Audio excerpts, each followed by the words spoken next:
from a defabricated solar-powered garden shed in Rockland County, New York, USA. This is Stand Up with Pete Dominic. On today's episode, tips on keeping safe during the latest heat wave while you watch your plastic lawn furniture turn to liquid crude. And now, the podcast host who has no need for liquid crude because he's got solar panels and a moderately sporty electric vehicle, Pete Dominic. Thank you, Pico. Yes, indeed, I've been trying to do my part since 2010 with my plug-in Chevy Volt, two of them that we actually have. Hello, my friends, and welcome to today's episode of Stand Up, where I will be hosting the brilliant Tim Wise for an awesome conversation. We covered a lot and all of the things you thought we might, and some more. So I think you're really going to like that. Listen all the way to the end when Tim Wise weighs in on college football as it relates to former Alabama coach Tommy Tuberville, now senator, and why the SEC seems to be a lot more racist than some of the other collegiate conferences. A fascinating conversation with Tim Wise today. That is coming up. Also, just real quick, want to say thank you to everybody who reached out in all the various myriad of ways that we all communicate to me to say nice things, really, really nice things about my personal note that I opened yesterday's show with about how I've been struggling a bit these past 6 weeks and kind of why and how it came to a head when I thought I'd lost my passport, but I just misread the expiration date. Anyway, that was a fun thing to share because apparently it means something to folks, and I cannot thank you enough for the several messages that I got, dozens of messages I got from listeners. Really nice stuff, and so appreciated. I try to keep the kind of personal notes limited. I don't want this show ever to be really about me or my life, but when I'm struggling with something or when I want to share anything from my life, I want to be able to do that without sounding too gratuitous or pathetic or unrelatable, I suppose. So thank you very much for allowing me to share what I've been dealing with. It's such a safe space, this community really has become, and I hate that phrase, but it has some meaning, and you know, I think what I mean by it. So Kevin Richburg texted me and said, your passport story today made me feel so seen. I want you to know that I've done exactly the same thing you described. When I was in the absolute worst throes of my clinical depression, I had almost identical moments of falling into a deep abyss over something that in actuality was a simple human error. When you share stories like this, your listeners feel so seen and feel human and normal and connected. You're a superstar, Kevin. Thank you. And Vicky said something similar that meant a lot to me as well. She said, being transparent is your superpower. Love that, and thanks to my friend Liz, whose vitamin N I used from her Vermont trip. In yesterday's subscriber email, she wrote, so happy you realized your passport wasn't expired. Such great news. Have the most wonderful trip. You deserve it, and thanks for always being there for your listeners and being so open and honest. We appreciate you more than you know. Oh, Liz. Oh, man, those kinds of messages are so rewarding, and I just am so grateful to have you. I hope to see you tonight. Okay, I'll be hosting the weekly hangout tonight because tomorrow I fly to Australia, returning on August 9th. I'll be posting some pretty good conversations I'm looking forward to having while I'm there, but I won't be working entirely a lot around it, and I'm certainly going to be taking a lot of time off and spending time with my friend and his family and experiencing Sydney, Australia, and all the nature and deadly venomous things that apparently it has to kill me. But I'm definitely going to tape a conversation with my buddy, or maybe a series of conversations with the great David Campbell about male friendship at a certain age. And we're going to talk about how we talk and use this app called Marco Polo and the kinds of things that we share with each other and why it has been so mutually beneficial for us. And, of course, what it means to get together in person. He's a really funny guy. He's a professional communicator and commentator and host of their version of the Today Show on their network morning show, their national morning show. He is a huge musician. He's been on Broadway in America. He's won awards equivalent to the Tony in Australia for Les Mis. because he had performed in several different musicals and a straight play last year. And his dad is the frontman for Australia's most legendary rock and roll band called Cold Chisel. His dad is Jimmy Barnes. And so it's a fascinating life. He's married to an amazing British woman named Lisa and David Campbell. Look them up. Follow them on Instagram and their family. They've got twins and an older son, and they're a beautiful family. I'm super excited to stay with them and share with you some of my visit and the conversations that I have there and the experience that I have traveling down and back. So you can look forward to that or not. You don't have to. I'm not going to tell you what you have to look forward to, but I think it's always good to have something to look forward to. And I hope you have plenty of things to look forward to. I hope things are going well in your life. I hope to see you at tonight's hangout. If you're a subscriber, if you're not, sign up now. Go to standupwithpete.com or patreon.com/Pete Dominic and become a subscriber, because that is the only way I can do the show each and every day and talk with you and communicate with you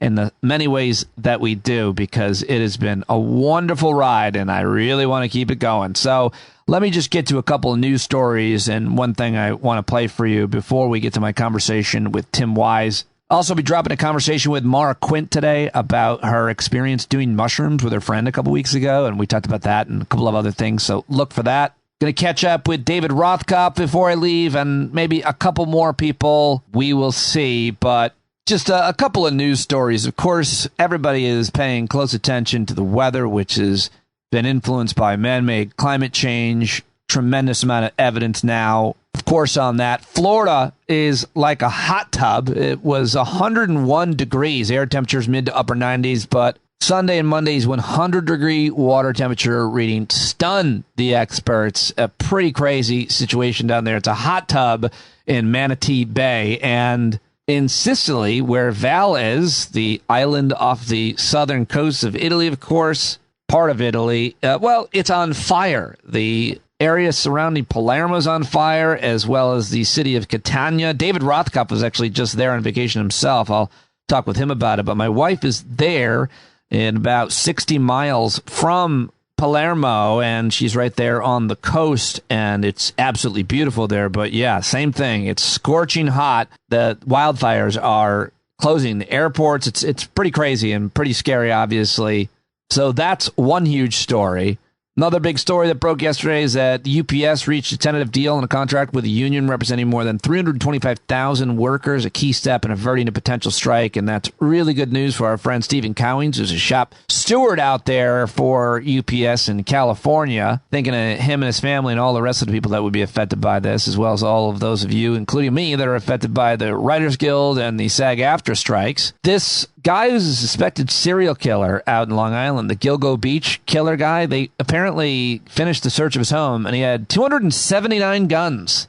What kind of fresh hell of that guy living in? I mean, this guy, by the way, lived there with his family, his kids, in a home, and worked in New York City, I guess, as an architect. Pretty crazy, pretty scary, but 279 weapons in your home? A judge blocked President Biden's immigration restrictions. Number of migrants apprehended at the southern U.S. border has plummeted over the past 2 months in spite of expectations of a big influx after the lifting of Title 42 in May. Perhaps the biggest reason for the drop, officials say, is that President Biden's stringent new asylum rules have effectively turned migrants away. Today, that policy was struck down by a federal judge in California, dealing a major blow to Biden's efforts to manage immigration along the southern border. A really important issue to pay attention to and learn more about. And finally, Kevin McCarthy suggested that House Republicans may pursue an impeachment inquiry into President Biden. Nancy Pelosi accused Kevin McCarthy of, quote, playing politics with the idea of expunging Trump's two impeachments. So he wants to impeach the current president and expunge the Trump impeachments like they never happened. So they just want to just switch it all.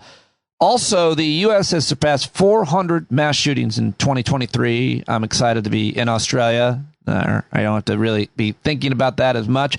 Really, hardly at all, because they had one and they got rid of all the guns. Also, pedestrian deaths in the U.S. have increased 77% since 2010. You got to imagine that's because of distracted drivers texting and doing everything else on our phones. And finally, and most importantly, I want to mention that yesterday President Joe Biden honored Emmett Till, the black teenager whose 1955 killing helped galvanize the civil rights movement, and his mother with a national monument spanning 2 states and a call for Americans to learn the country's full history. I wanted to head over to the PBS NewsHour that had a great recap of that. I thought this was really good reporting. I always love the PBS NewsHour. It's the best nightly news program, in my opinion, bar none, without a doubt.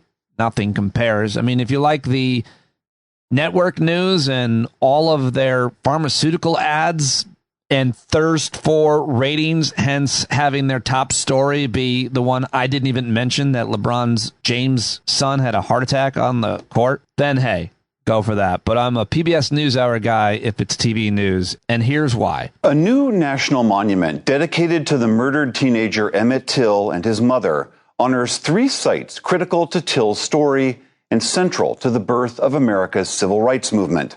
This announcement comes in the middle of a heated debate over how best to teach children about race and American history. Laura Barone-Lopez has more.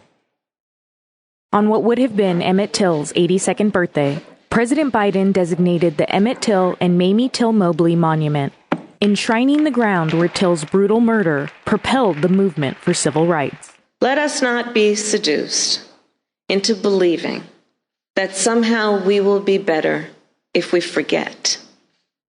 We will be better if we remember. Till was 14 years old in 1955 when he was kidnapped, tortured, and murdered after being accused of whistling at a white woman in Money, Mississippi. His mother chose an open casket at his funeral, forcing the world to confront the violent racism of the Jim Crow South. The new monument protects 3 places critical to that story. The spot on the Tallahatchie River where Till's body is believed to have been found, the Illinois church where they held his funeral, and the Mississippi courthouse where his killers were acquitted by an all-white jury. Reverend Wheeler Parker Jr., Till's cousin who witnessed his kidnapping, marked the country's progress. Back then in the darkness, I could never imagine a moment like this. Standing in the light of wisdom, grace, and deliverance. The president's declaration comes as a number of Republican-led states are restricting how black history and the country's legacy of racism are taught. At a time when there are those who seek to ban books, bury history, we're making it clear, crystal clear. While darkness and denialism can hide much, they erase nothing. Florida Governor Ron DeSantis, a Republican presidential candidate, came under fire last week after his state introduced new standards for teaching black history. Among other lessons, the curriculum says middle schoolers should be instructed that, quote, slaves develop skills which, in some instances, could be applied for their personal benefit. DeSantis defended it. All right, then they played a clip, but I'm not going to do that to you because I did that to you yesterday, so I'm not going to do that to you again and offend you again with his horrible words that do so much damage. But let NewsHour reporter Laura Barone wrap it. Today's announcement comes a year after the president signed a law named after Till that makes lynching a federal hate crime. For the PBS NewsHour, I'm Laura Barone-Lopez. Oh, forgive me, Laura Barone-Lopez. Great reporting over there at the PBS NewsHour. And now I want to share with you my original reporting because I don't think there's anybody better to talk about all of this and more than the great Tim Wise, who has authored 10 books on the subject of race in America, one of the most prominent anti-racist writers and educators in the United States. He spent 25 years speaking to audiences all over the country in colleges and high school campuses, professional and academic conferences, and he absolutely wanted me to plug this CRT Summer School that he's going to be a part of, produced by the African American Policy Forum. Go to aapf.org for more details. Check out the show notes, and Tim will talk a little bit about that at the end of our conversation. Tim, of course, is on Twitter. You can read him at Medium. You can support him on Patreon. Let's do it right now with my friend Tim Jacob Wise. Here, and there's a lot I wanted to talk to you about before we left, especially with everything that's come out of the state of Florida and Ron DeSantis, who is obviously also running for president there. You've been paying close attention to, obviously, the different laws that they've passed, the entire movement for your entire career. How do you see where they're at now with their latest stunt, which I don't quite understand, frankly, I haven't read about, but this argument that somehow they should be teaching young people there were some benefits to slavery. And Ron DeSantis went out, even you heard him make the argument about the blacksmith. So first off, is Ron DeSantis running for president? Like, is he really? Because apparently he's like the anti-Sally Field, which only people over the age of 45 are going to understand. You know, when she got up and said, "You like me, you really like me." And apparently America does not actually like the guy with helmet hair who eats pudding with his fingers. Yeah. And speaks with that incredibly annoying voice of his. I don't know. But in any event, you know, he's hoping, I guess, that in a presidential race where other people are going to talk about their plans for the economy, they're going to talk about their plans for, I guess, national security, for energy independence. He's going to talk about, you know, enslaved people becoming blacksmiths and then being able to go on and have long, productive careers. And he's going to make the war on woke the centerpiece of his campaign. Right. This is what losers do. And he is clearly on track to be the biggest loser. But having said all of that, what he's doing is only one part about his political aspirations, right? It's also about this larger social attack, not just on the quality of history education in general in this country, which Florida's certainly been at the forefront of with some of their censorship of even children's books that touch on issues of racism. But it's really an attack. There's one guy behind a lot of that, and one of the books they just insisted on banning is that Arthur, the anthropomorphic aardvark. I don't know if you're a fan or not, but apparently there's a mention of Spin the Bottle. They don't play Spin the Bottle, but there's a mention of it, and so the guy got that book banned. Children would never know that there were such games if it weren't for children's show aardvarks teaching them these things. I'm sure I remember learning about Spin the Bottle on, I think, Mr. Rogers. That's right. That was a very special episode and strangely happened in the make-believe land. I thought that was really appropriate. That's right. No, look, it's this whole assault on history education and on knowledge, whether it's knowledge about LGBTQ folk or whether it's knowledge about Black and brown folk, is really an attempt to police the borders of the national narrative. Keep in mind, these are people who, given their druthers, would close the borders to an awful lot of brown folk coming into the country. They would literally hermetically seal off the United States so as to keep it a white Christian republic, at least de facto, if not de jure. But they also, this is their plan B. This is their backup plan. They probably wouldn't like me referring to it as plan B for obvious reasons, but it is their backup plan, right? Which is if we can't police the borders, the physical ones, we're going to try. We're going to do our best. We're going to try to build a wall, deport people, all that stuff.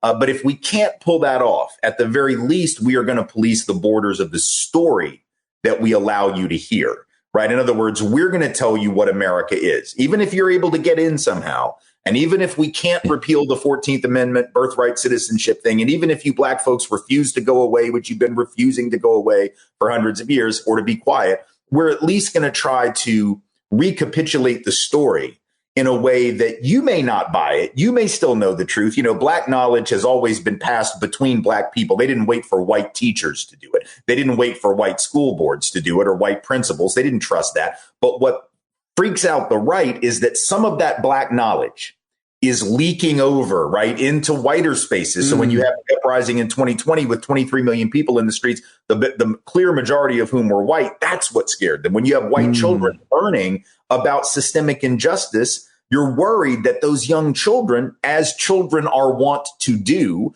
will gravitate toward fairness and say, well, that's not right. We ought to do something about that. So this is all about policing the borders of the national story so as to tamp down the impulse for solidarity that white folks, at least large numbers or some white folks, would otherwise manifest. And of course, the big concern is that they'll take something from us, that they'll this fight for equity means that they're going to take a part of our house, a part of our job, a part of our pie. Or at least our Confederate statues, you know, at least that. They're going to take our heroes from us, you know. I was just down in West Virginia, just barely on the edge south of Hagerstown, Maryland, and there's what's the town in Maryland? Anyway, it's an old revolutionary town and Civil War area right near Antietam. Robert E. Lee Drive, small little road, but still shocking to see, especially because I visited the the museum at the battlefield and learn more. And yet there it was, named up there, and they're holding tight. Right. Absolutely. So talk to me about, I mean, how do you even think one should respond to this idea of teaching that there were some benefits to slavery? Or I'm not sure how people think it's most fairly characterized or exactly, again, what they're doing there with curriculum. Of course, Kamala Harris, vice president, went down, and I think she was speaking at a black sorority or somewhere. She was in public giving a talk, and she just was like, are you kidding me? I mean, she really was very emotional. I thought it was powerful, and I thought it was effective. But what do you want to say about that specific idea or argument being made in the public sphere? Because all I can say is, as long as I've been covering race and racism and talking to you, I feel like I haven't quite heard something so reprehensible, irresponsible, and really not deserving of being dignifying. And yet I do want to hear your thoughts about it. Well, this is a good example of how history, it may not repeat, but it echoes, as the saying goes, right? So all of this argumentation that somehow there were benefits to enslavement, that maybe it wasn't as bad as we've been led to believe. I mean, this was the operative ideology during the period of enslavement and during the period post-Reconstruction, when the narrative of the South was being rewritten, when the lost cause narrative was being rewritten to essentially rationalize the old regime. So nothing about this is new. What happened, however, is that we went through several decades, maybe a generation and a half, where saying this kind of thing, which was always believed by a lot of people, was understood to be politically unviable. If you said this kind of thing, you were going to be viewed as David Duke. Even David Duke, in 90 and 91, when he was running for public office and getting 6 out of 10 white votes in the state of Louisiana, would never have thought to say this, not because he didn't think it, right? He clearly did. Former Klan leader, lifelong white supremacist, at that point, the head of an organization called the National Association for the Advancement of White People, because apparently the Fraternal Order of Police and the Fortune 500 are not sufficient for that purpose. This is a guy who clearly believed those things, but he wasn't going to say them. So what it tells us is that the idea that we're always making progress, that things are always getting better, the linearity with which we normally teach history, which is maybe the biggest problem with how we teach it. It's not just what we leave out. It's not just the folks whose stories we ignore. It's that we teach it as this linear narrative,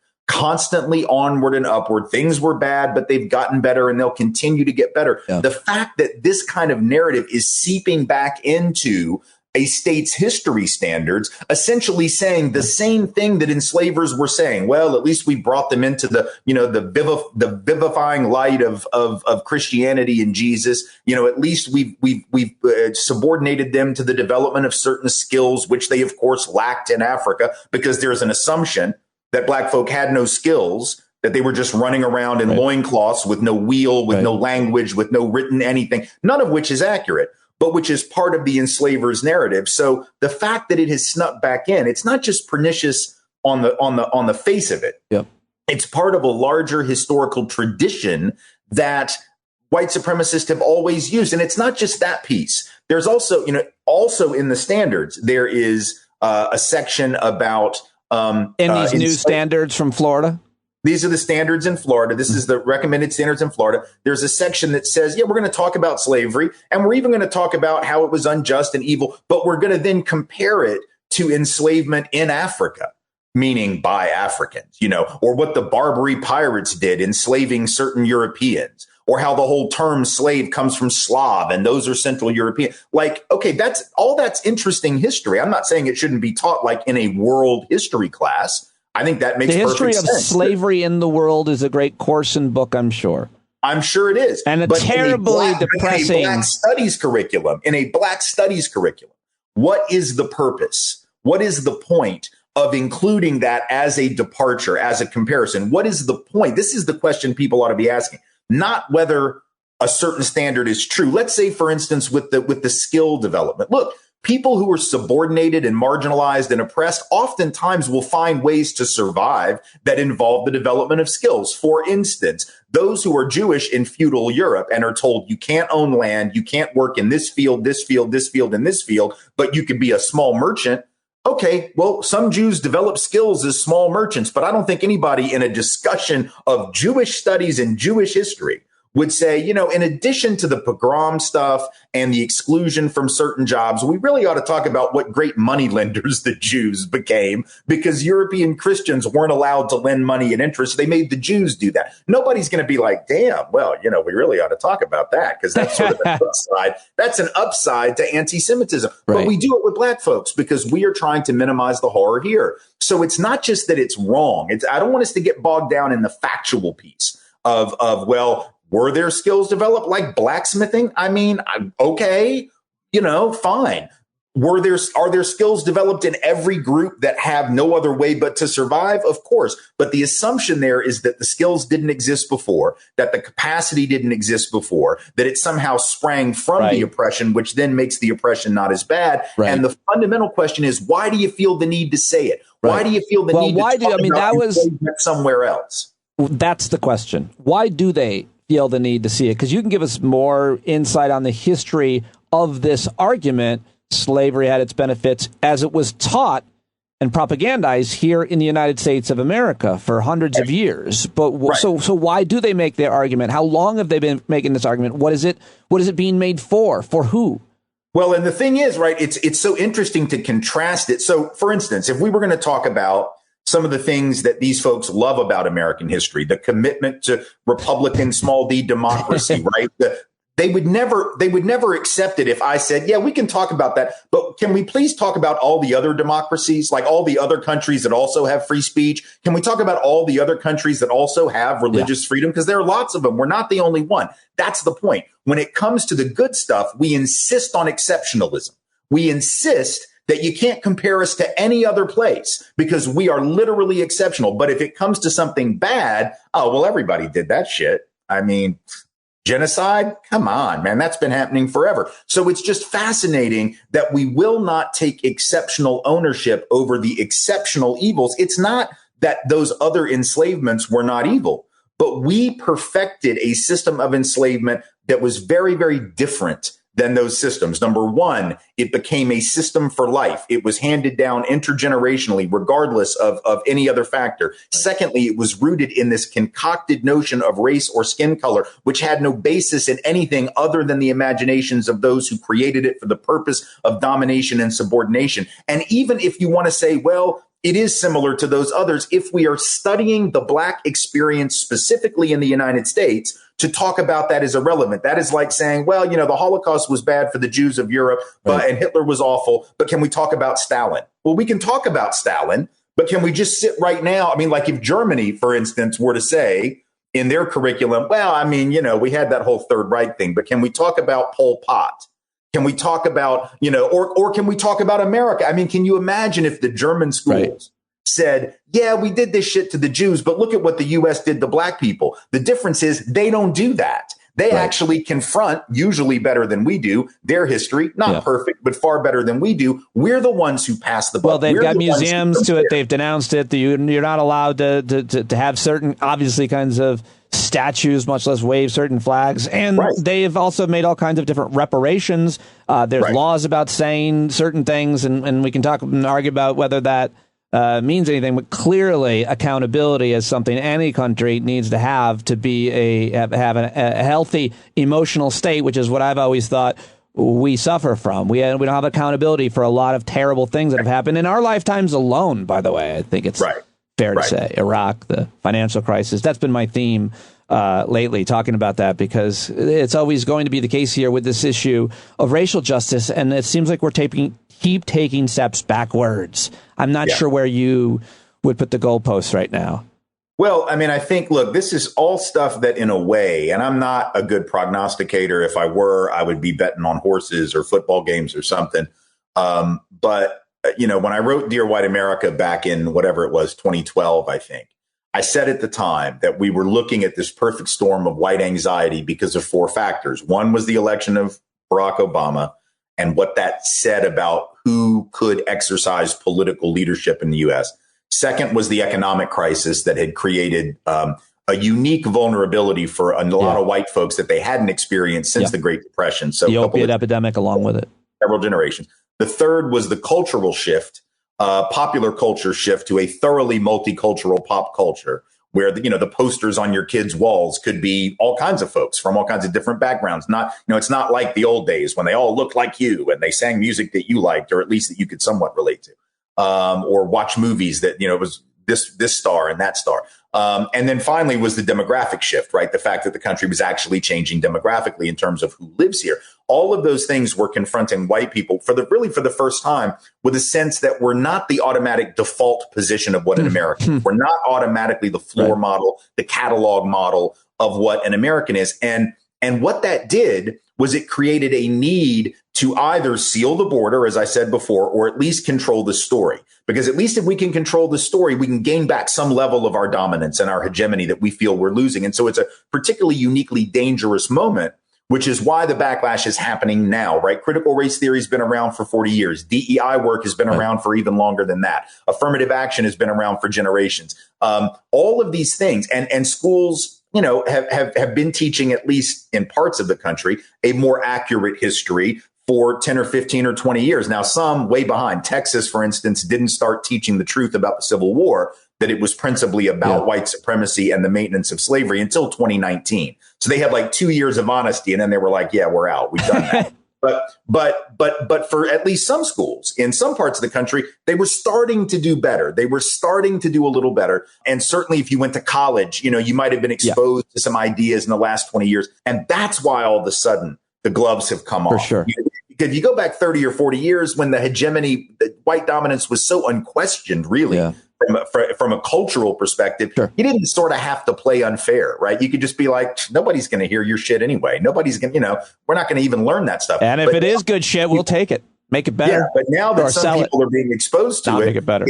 That's when it gets frightening. And when you see the uprising in combination with that narrative shift, right, where we actually hear terms like systemic racism and white privilege being used, even the fact that they might be used only to be attacked, the fact that you're having to attack them, right? The fact that you're having to actually push back and say white privilege, well, that's crazy, or systemic racism, well, that's insane. The fact that you're having to do it freaks some people out, because for years they didn't have to respond to us, right? They could just be like, that's some really crazy, wacky stuff over there. We don't, we're not worried about it. And now they are, which is both a testament to the effectiveness of the narrative, right? And I think those of us who've been part of that ought to take at least a partial victory lap that we've shifted the narrative. But then we got to be ready for this inevitable backlash, or white rage, as Carol Anderson and Embry calls it, right? That always comes whenever there's progress. One step forward for black folk is always met with this kind of pushback. Always. Right. Oh, man, so well said. I mean, would you say anything about today's extremists,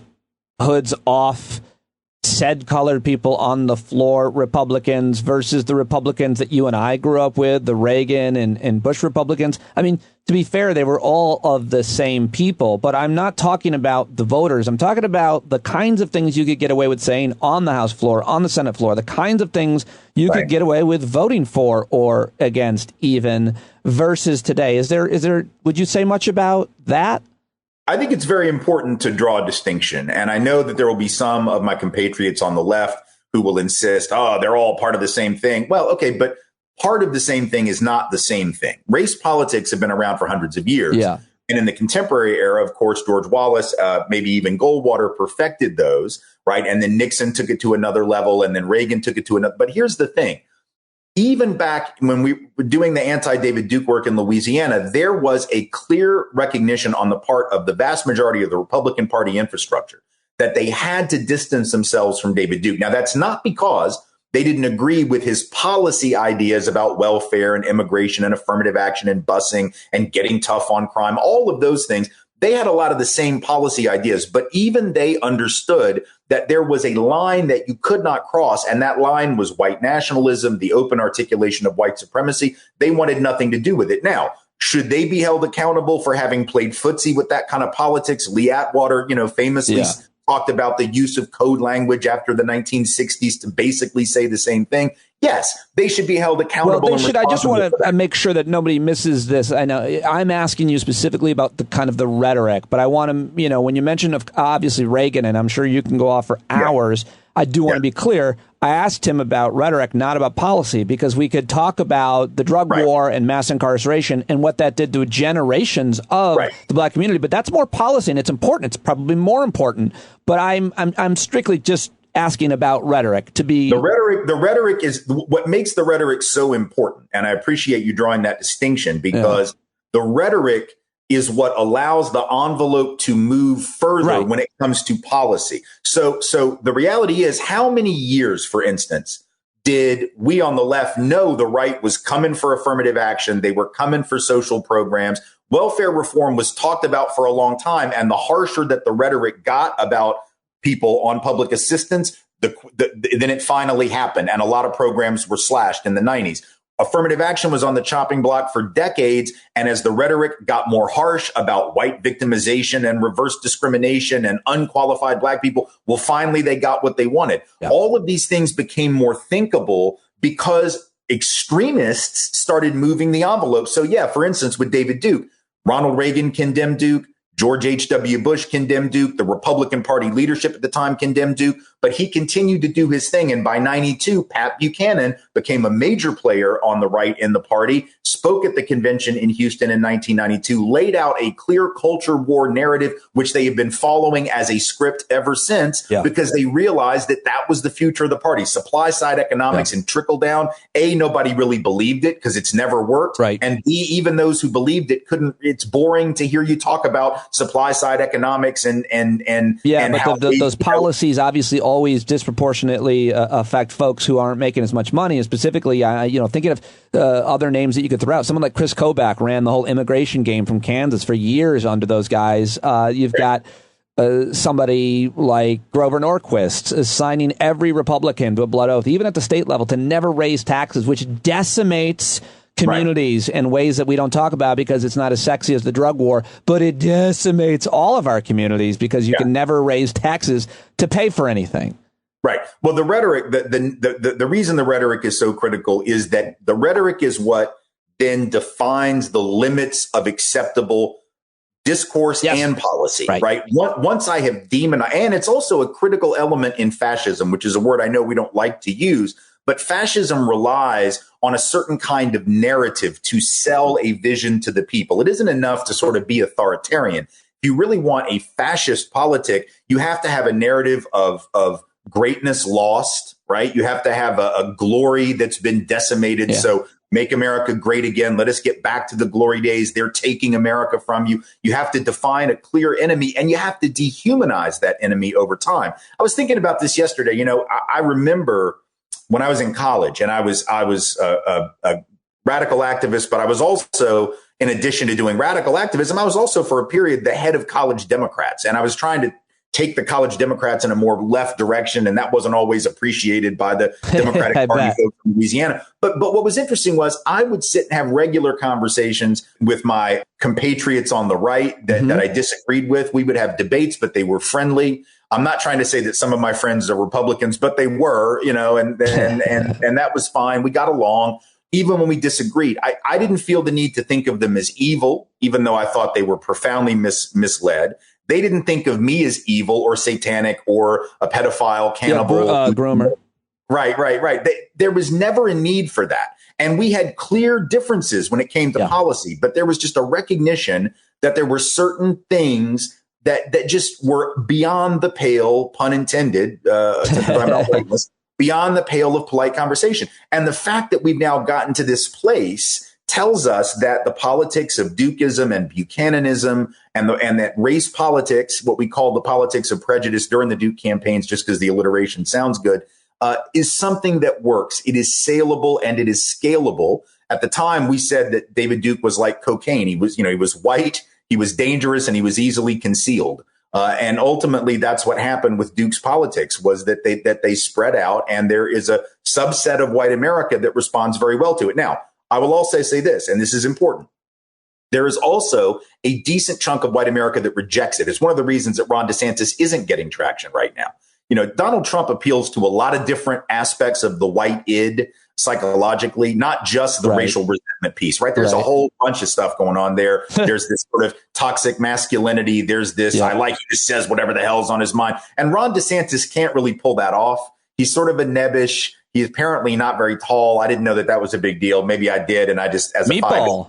want to think about it. He does not drip with alpha masculinity. Now, I don't think Trump does either, except in that very doughy, I used to be an athletic baseball player when I was 18 kind of way. But he certainly plays the part, right? He plays the part in a way that DeSantis can't. And so DeSantis has instead gone all in on the anti-wokeness, white victimhood, straight people victimhood thing. And the good news is that it's not resonating. The bad news is that, it's not resonating because they still got the avatar of white male anger in Donald Trump to cleave to. So I think there's at least something we can take away from it in that, not everybody is susceptible to this. There is a subset of white America that was in the streets or supportive of the people who were in the streets in the summer of 2020. And many of them still are, even if they have been intimidated and cowed from saying it. And so we have to push back so that we can give backbone to the folks who just a few years ago understood there was an issue.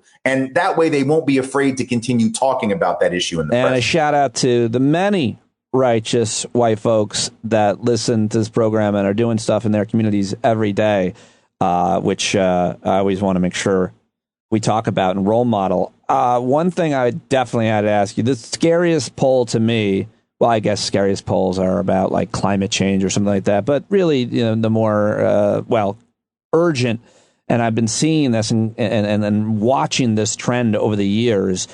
Recent poll is this kind. Who did this poll?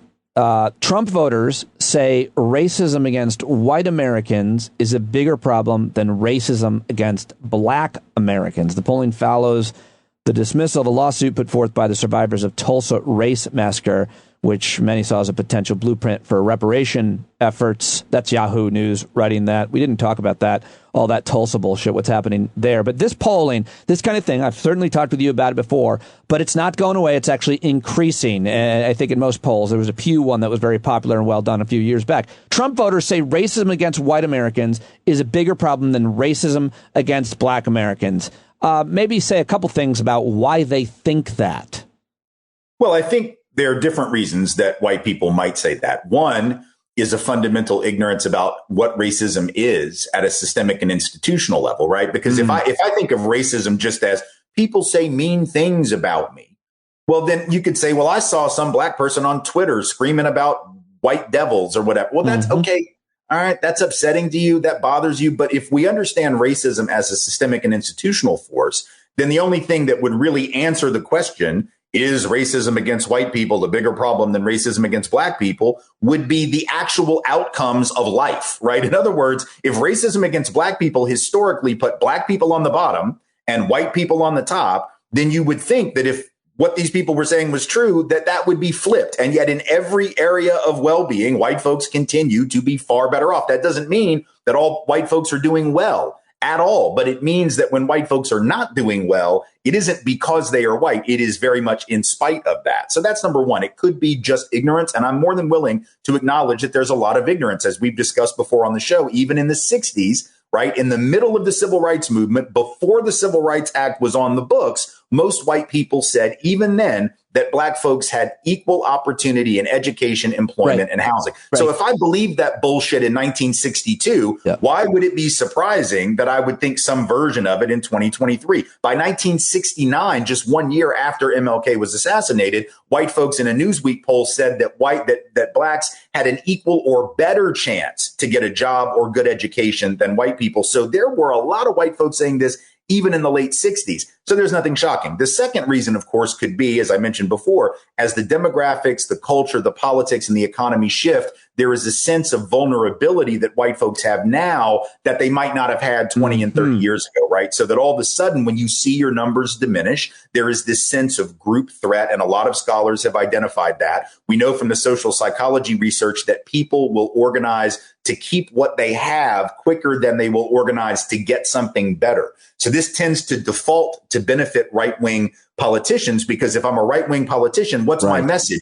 They're coming to take what you have. If I'm a left-wing politician, what am I saying? If we all join together, we can all get better wages and better schools and better jobs.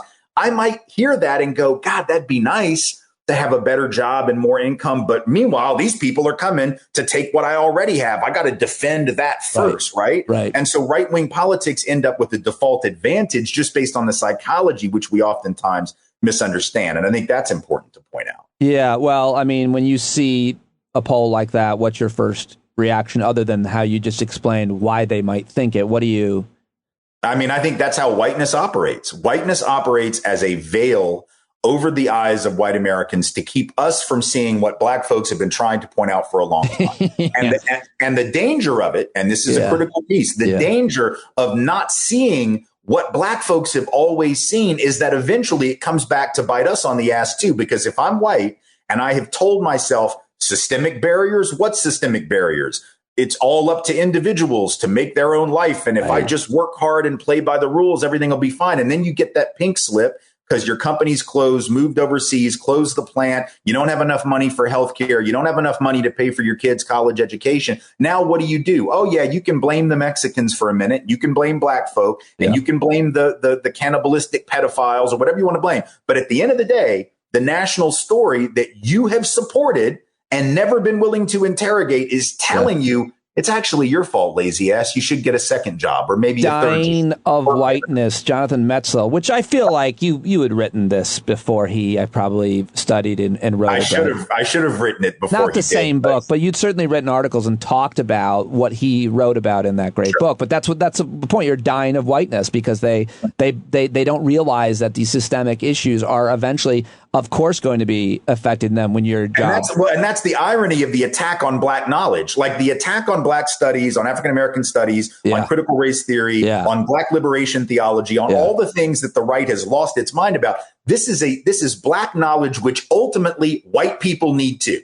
Because if white folks had had that knowledge, then when the economy went to shit in 2008, and they suddenly were out of work and never thought that was going to happen to them. What do you mean double-digit unemployment? What do you mean I don't have money for healthcare? They wouldn't have been shocked. It still would have sucked, but they would have realized from that, wow, this is what those black people were trying to tell me, that America don't really love me, right? But black folks knew America didn't love them. But if you're white and working class, at least you thought, well, you know, I might be struggling now, but if I really double down, my kids will be better off. White people had the luxury of believing that in a way that black people didn't. So we need to fight back against the assault on black knowledge, because black knowledge is the key to our own survival in this country. Not only the survival of black and brown folks, but the survival of white folks. No doubt about it. And also just not having to be living with concern and fear every day when your kid goes out, when you go out I'm just thinking about Emmett Till and this dedication that President Biden is making at a national monument, I guess, where he was killed, and thinking about what folks have lived with, black and brown folks have lived with their whole lives, and not having to worry about that is nice, which is why I talk a lot about lately the self-pity of the middle-aged white man, because I can get really, really upset, and has a lot to do with what you're saying about whiteness, because of what I've expected and what I've won and gained in my life has been pretty great. So when I have these setbacks, I have a much harder time developing resilience and having resources as to how to deal with them. And they're inevitable. They're all inevitable. And so there's a whole generation of white guys. I mean, anybody can suffer from this malady, but certainly guys who have had it pretty good. And I'm counting myself as that. And I come undone because I lost my passport to go to the whitest country in the world. Right. Well, and a great example of this, it's a little dated, but I think it speaks to it. Back in 2009, during the recession, I remember it might have been early 2010, but it was during the recession. There was a great cover of Newsweek magazine, cover story, which I think the title was "The Beached White Male," which I think is pretty funny, actually, pretty clever. But anyway, so if you read the story, it was a story about how white folks in the recession had now started to lose their jobs in these huge numbers. And it wasn't just white working class. It was now affecting the executive class as well. And they interviewed all of these white men. They weren't just white. They weren't just men. They were upper middle class. They had management level jobs and they got laid off. And one of the guys said, when I'm out there looking for work, not having a job, I feel like there's a big sign around my neck that says unemployed bum. Oh, I mean, listen, I don't want to make it about me, but I do feel bad for anybody who's on in the public and gets publicly let go. I mean, like, I was fairly well known. And so it was fairly well known that I had, and people will always wonder what happened. Did he do something? Was he, they didn't renew my contract, and we can talk about it. But the problem, that just compounded on me that much more. And I wanted to be anonymous, but everybody knew, oh my God, this guy just lost a job. I love that guy. Oh, how's he, I'm sorry to make about me, but when people know that you lost your job, there's go ahead. Sorry for. Right. And it's always sucks to lose your job. It's never fun. Right. But but A, when people know who you are, or B, when you think you know who you are in the world, which is these guys in the Newsweek story had the luxury all of their lives, adult lives, of believing themselves pretty much invulnerable to the kinds of things that other people face routinely. For sure. Right. And so when it happened to them, and make no mistake, it didn't happen to them as much as it did the usual suspects. Right. Sure. But the reality is, when it happened, this guy's saying, I feel like an unemployed bum. Well, why? Who told him that to be unemployed is to be a bum? Well, I know who didn't tell him that. Black people didn't tell him that. I know who didn't tell him that. Poor people of any race didn't tell him that. Who told him that was he told himself that, or someone that mentored him growing up, or the people that he hangs out with, his peer group taught him that. If he had been listening to the marginalized, even when he didn't have to, it's the Titanic metaphor that I've used on the show before. Yeah. If the people on the promenade deck and in the middle of the boat had been willing to listen to the folks in steerage from the beginning, I mean, they were still going to go down, but the metaphor is that you don't have to listen until it's too late. You never have to listen to the people on the bottom. You never have to listen to the canaries in the coal mine. You never have to listen, but you should. You should listen to the people who were suffering first, because eventually that shit is going to come around and get you as well, as it ultimately did on the Titanic, and as it does in every society. I just found that story. I'll link to it. The beached white male. Exactly what I'm talking about. I'm glad there's been a lot that's been written about it, because I think it'll help people like me and others who have dealt with that kind of an issue. All right. Finally, wanted to ask you this issue this argument that's being made about DEI. We've talked about this obviously before. I think we probably even talked about it as it pertains to the military, but it's being made, we've heard it made in many different ways, that you're teaching DEI, you're open to allowing, gay people to serve, trans people to serve, you're weakening the military with your political correctness and so on. The issue I see in the military, and I've covered this for as long as I've been anywhere near a microphone, are two things. One, there's an epidemic of sexual assault against women specifically in the United States military. Number two, the biggest terrorist threat to America is white veterans often. I mean, it's pretty fair to say many of them were trained and served in the military and then did horrible things to other Americans. One would think that that's why it's important, and would make the point that these types of initiatives and having these in the military would teach men to not be such assholes, and to teach them a little bit more open-mindedness when it comes to race, which people like to make the argument, a lot of people in the military, in the military, you're not supposed to see race and all that. And that is a ton of horse shit, is my understanding.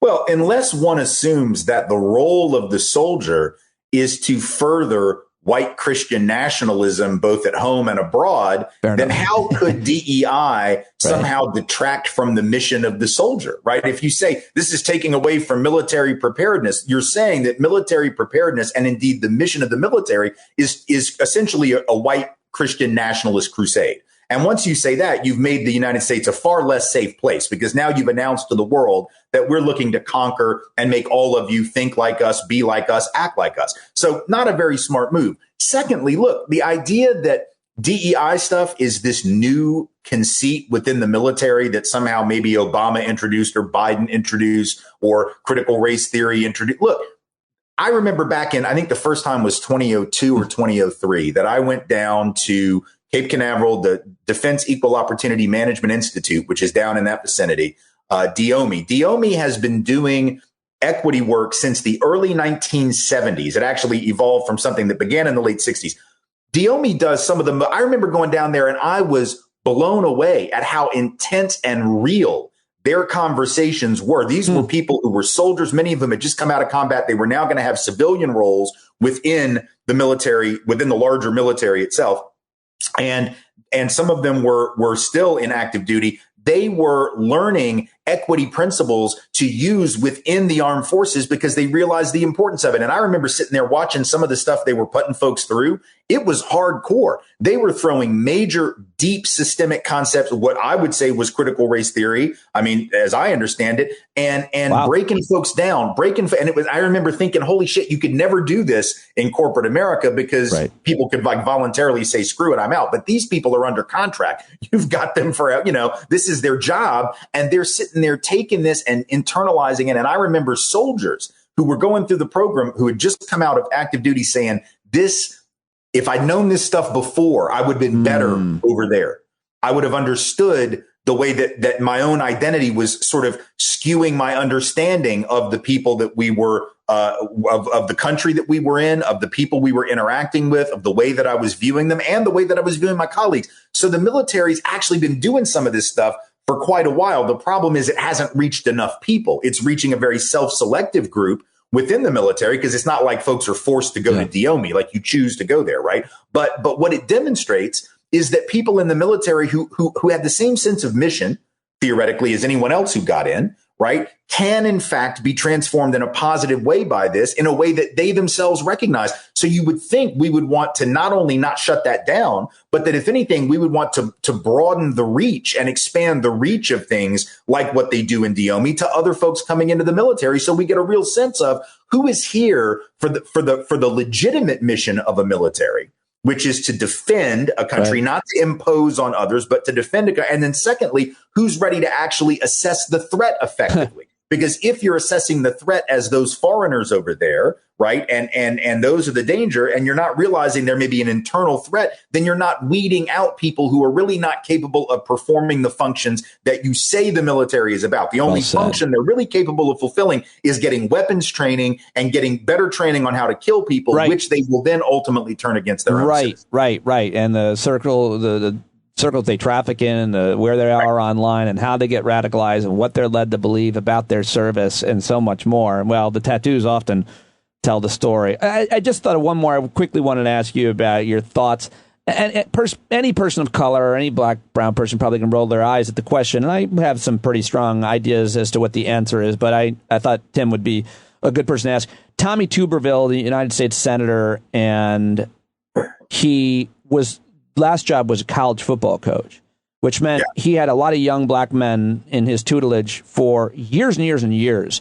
And I saw somebody tweeting, maybe they wrote an article, where are all the black men that, he coached, and why aren't they saying anything? It just made me kind of wonder. My question is, when somebody like that is the coach of a football team of a whole bunch of black men for years, how can he maintain a kind of ignorance? I don't think it's phony or fake when he said, I probably have been around more people of color than anybody on Capitol Hill. And you just want to scream, what about the people of color that are serving? But the things that he said about white nationalism, his seemingly authentic misunderstanding of racism, how can you spend so much time teaching and coaching in this case and still come away with those opinions? Because I've always kind of argued anecdotally that the more time you spend with people from another culture, whether they're Vietnamese or Chinese or black, whatever, the more you understand them and the less likely you are to be afraid or to hate them. Well, in theory, that works. In SEC football, I'm not so sure. There is something that is very specific to the culture of Southeastern Conference football and Auburn, perhaps in particular, to be honest, but it's all throughout the conference. Certainly at the large state schools in the conference, there is a long history of ignoring these dynamics. There are also some examples in recent years of confronting them. The University of Mississippi, for instance, has really challenged and pushed back on the Confederate symbology that defined it for so long. And the coach there is making very clear efforts to do something quite a bit different. But Tuberville is an old school ignorant shit kicker doing what old school ignorant shit kickers do. And that's why when he talked about it, he said, I've dealt with more black men. I mean, he used the phrase dealt with. He didn't say I've worked with and alongside. Just he didn't coached. say I've coached. He said dealt with. It could have said coached. Could have said coach, because that's what you were, the coach, not the dealer. You were the coach, not the dealer. So you didn't deal with, you coached. But here's the thing. In SEC football, it is a long tradition. And one could say in American sports more broadly, but especially, I'm going to tell you, in the Southeastern Conference.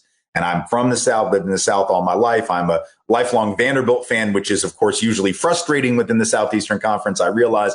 And people are going to think that's why you're beating up the SEC, because you're a Vandy fan. No, you know a lot about it is why. Exactly right. And the Southeastern Conference football culture in particular, more so than basketball, baseball, any other sport, is one that is rooted in pleasing the boosters, in pleasing the old line money within, whether it's Tuscaloosa, whether it's Auburn, Alabama, whether it's Oxford, Mississippi, wherever it is, they are about pleasing an old line crew, which historically has been not just white, but white folks who remember the pre-black folks being here days.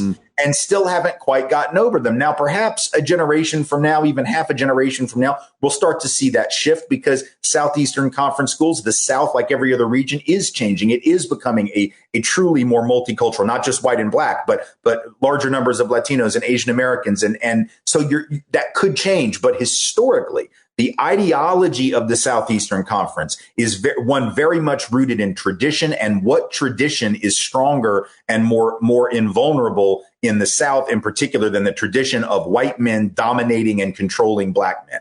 That's about as old school as it gets. There's a long history there. And so when Tommy Tuberville takes that position, he is the overseer. And actually, not just the overseer, he might as well be the plantation owner. Yeah. It's different than it would be if this was, like the University of Vermont. Or if it was, the football team at even the University of Washington in Seattle. Like, they've got a history of racism too in Seattle, but it's just different, right? If you play in the West Coast, you play in the Midwest, you play in the Northeast, it is different. The Syracuse University coach is a guy named Dino Neighbors, I think it is. I'm from Syracuse and always followed them, a black guy. And he's been there for a few years. And just an example of somewhere to watch and to mention. Well, and if you look at the voting, you can really break down. My best friend, who I've been best friends with since we're about 5 or 6 years old, talks about this. He's a professor of education at Cal State LA. And he talks about how, if you really want to understand American politics, it's the SEC versus everyone else. Because if you look at the states that are represented by SEC schools, as opposed to even ACC schools. So the Atlantic Coast Conference, that's what? That's UNC, that's Duke. It's Florida State even. Now, Florida, of course, is sort of one of these border states. It can go either way. But if you think historically, you think Mississippi, Alabama, Georgia, Tennessee, now Arkansas. Now we're bringing in Texas into the SEC, and Oklahoma is going to be in the SEC. So you've got, and all of those end up being the most reactionary states, almost without exception. Whereas when you get up to Virginia, that's an ACC school, a little bit more purple. North Carolina, that's an ACC state, a little bit more purple, right? Even Florida historically had been more purple, but you've got SEC and ACC in Florida. You got the University of Florida and you got Florida State. That's Maryland, border state, ACC school, right?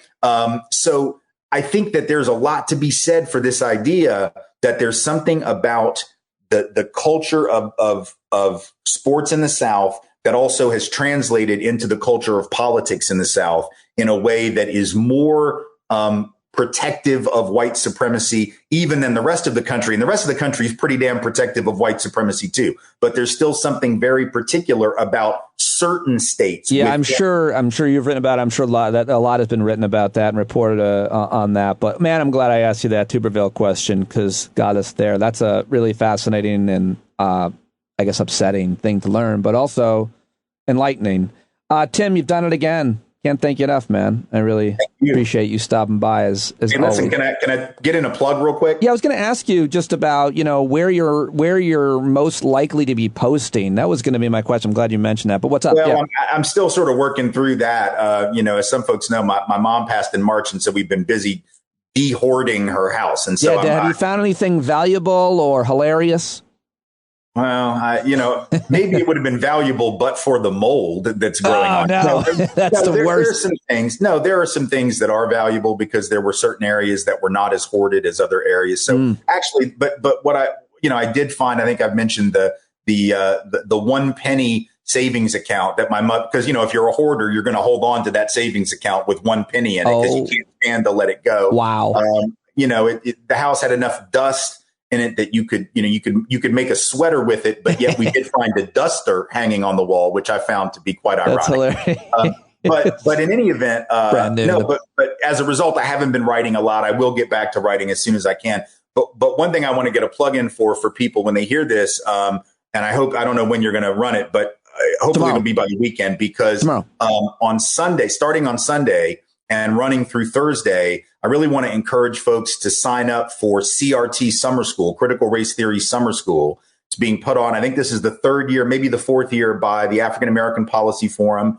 You can go to aapf.org and there's a place there that you can sign up for it. There's going to be plenary sessions, breakout sessions each day from Sunday through Thursday, and lots of great material. Lots of amazing people are going to be on the calls. And so I really want to encourage people to sign up for that at aapf.org because we're going to talk about, both what's going on, not only in Florida, but around the country, but how we can begin to push back rather than be intimidated by this. Because the biggest danger right now, it's not just what the right is doing. It's that you have people in the Democratic Party and ostensible liberals and progressives who are too afraid to explain and explicitly defend and define what CRT is and why it's important to have honest conversations about racism and not appease those who are trying to shut down that conversation. The politics of racial appeasement do not work. The politics of avoidance do not work. But we're going to talk during CRT Summer School about what does. So I hope people. I love this. I'm on the website now, aapf.org. I'll plug it on the way in and promote it everywhere else. Are you using other social media? Are you on them all? Are you on the Blue Sky? And I think you are in the Threads. I don't have Blue Sky because I never got an invite for it. I don't know how to get one. So we'll get you one by the end of tomorrow, I guess. That's cool. I am on Threads. I haven't been posting a whole lot. I'm still posting on Twitter, just because sometimes my blood pressure drops too low, and I need to get my blood pressure back up. So I post something in the hopes that somebody will make me angry. And they never fail. They never let you down. So I'm trying out different things, but at this point, until I can sort of get through this thing that I got to deal with here with the house, it's probably not going to be a lot of writing, but I'll get around to it. It'll happen. And I think after CRT Summer School, I'll have some ideas of some new stuff. Yeah, I'm sure. Well, we'll take you however we can get you. Thanks for joining us today. And I'll send people over to CRT Summer School. That sounds awesome. I should be a student. I'll be in Australia on vacation. You probably can watch it after, sign up, but I'll learn more and do it next year. If not, because this is the 4th annual, it looks like.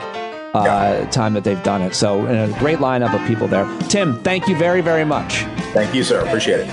All right, there he goes, Tim Wise, and always good. I always learn a lot from him. I love his perspective. I asked him all of the questions that I wanted to ask him, and he gave such great, awesome answers. I just love to let him talk and give him this platform to rant about all of it. So informed, so educated, so well argued, and such a very good guy. Become quite a good friend to me.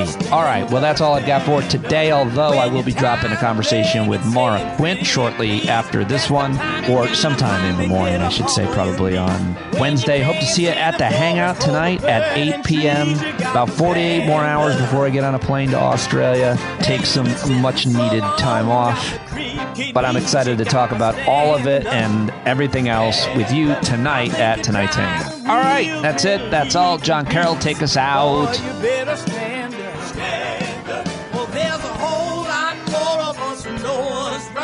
Keep right on ignoring us if we keep sitting tight. You got to open up the window to let in some light. You got to stand up.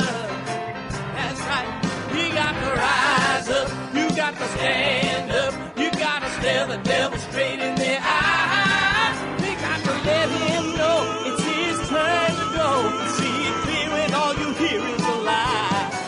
So get up off of your butt, down off of your fence. Even if it ain't a very friendly audience, well, they'll begin to listen when you start making sense. And you stand up, stand up. No need to point your rifle to defend your town. Just stand up, stand up. You know they can't deny you what you're laying down. Boy, you better stand up, stand up.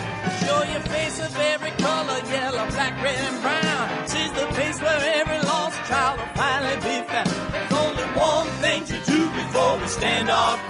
something and stand up.